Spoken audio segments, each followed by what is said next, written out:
ناظرین، اب ہم بیت اللہ پہنچ چکے ہیں۔ اب ہم بیت اللہ کا طواف کریں گے۔ طواف بیت اللہ کے ارد گرد ثواب کی نیت سے حجر اسود سے حجر اسود تک 7 چکر لگانے کو کہتے ہیں۔ پھر مقام ابراہیم پر 2 رکعت نماز ادا کرنا، وہ بھی اس میں شامل ہے۔ ناظرین، طواف کی کچھ قسمیں ہوتی ہیں، جیسے طواف نفل، طواف قدوم، طواف افاضہ یا طواف زیارت یا طواف وداع۔ یہ 4 قسم کے طواف ہوتے ہیں۔ طواف نفل یہ احرام باندھے بغیر عام لباس میں بھی کسی بھی وقت کیا جا سکتا ہے۔ یاد رہے، حج یا عمرے کے علاوہ کسی بھی وقت طواف کرنا یہ طواف نفل کہلاتا ہے۔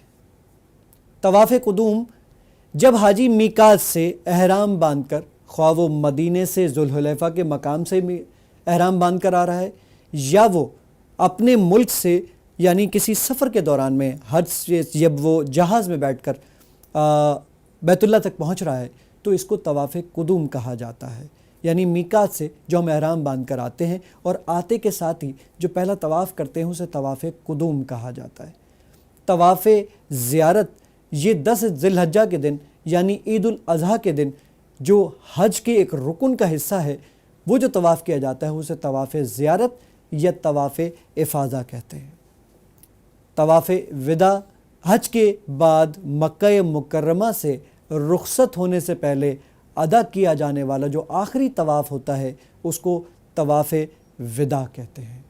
ناظرین، کیونکہ ابھی ہم میقات سے آئے ہیں تو ابھی ہم یہاں پہ طواف قدوم کریں گے۔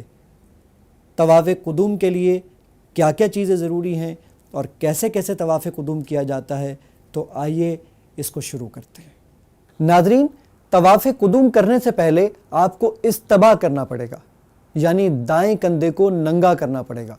مردوں کو چاہیے کہ طواف قدوم شروع کرنے سے پہلے احرام کی چادر دائیں کندھے کے نیچے سے نکال کر بائیں کندھے پر اس طرح ڈالیں کہ دایاں کندھا ننگا ہو جائے۔ اس کیفیت کو ناظرین استباء کہا جاتا ہے۔ یہ عمل صرف طواف قدوم میں ثابت ہے۔ یہ بات یاد رہے کہ یہ صرف اور صرف طواف قدوم میں کرنا ہے، نہ طواف زیارہ میں کرنا ہے، نہ طواف وداع میں کرنا ہے، اور نفل طواف میں تو آپ ویسے ہی احرام کی حالت میں نہیں ہوتے۔ اور یہ بھی بات یاد رہے ناظرین کہ اسے صرف 7 چکروں تک برقرار رکھنا سنت ہے، اس کے بعد نہیں۔ یعنی بہت سارے لوگوں کو دیکھا گیا ہے کہ وہ استباء کر دیتے ہیں، اپنے کندھے کو ننگا کر دیتے ہیں اور اس کے بعد اسی حالت میں نماز پڑھ رہے ہوتے ہیں، جو کہ شرعاً جائز نہیں ہے، کیونکہ نماز کی حالت میں دونوں کندھوں کا ڈھکنا ضروری ہے۔ استباء کرنے کے لیے آپ کو اپنا دانا ہاتھ یعنی اپنا دایاں ہاتھ اور یہ کندھا ننگا کرنا پڑے گا، اور یہ چادر اس طرح کر کر اپنا سیدھا کندھا ننگا کر دیں گے۔ اس کو استباء کہا جاتا ہے، جو طواف قدوم کے وقت میں ہمارے لیے کرنا لازم ہے۔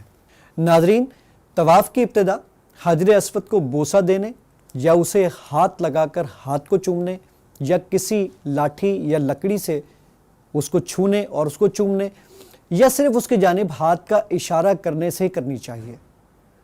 حجر اسود کو بوسہ دیتے وقت سر کو کچھ جھکانا مسنون عمل ہے۔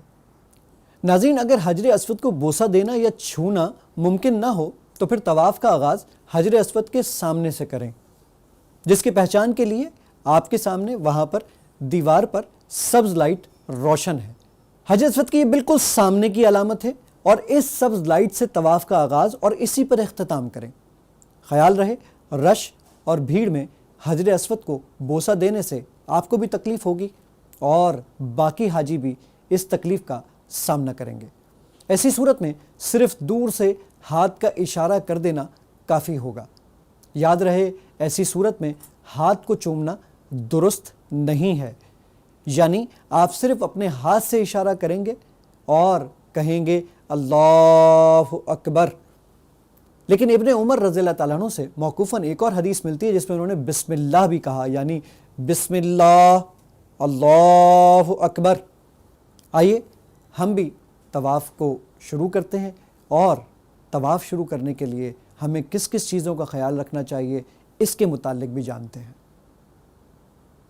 طواف کرنے والے کو چاہیے کہ وہ اپنی دائیں طرف سے چلے اور بیت اللہ کو بائیں طرف کرے، یعنی بیت اللہ آپ کے بائیں طرف ہوگا اور پھر اس کے بعد آپ 7 چکر لیں گے۔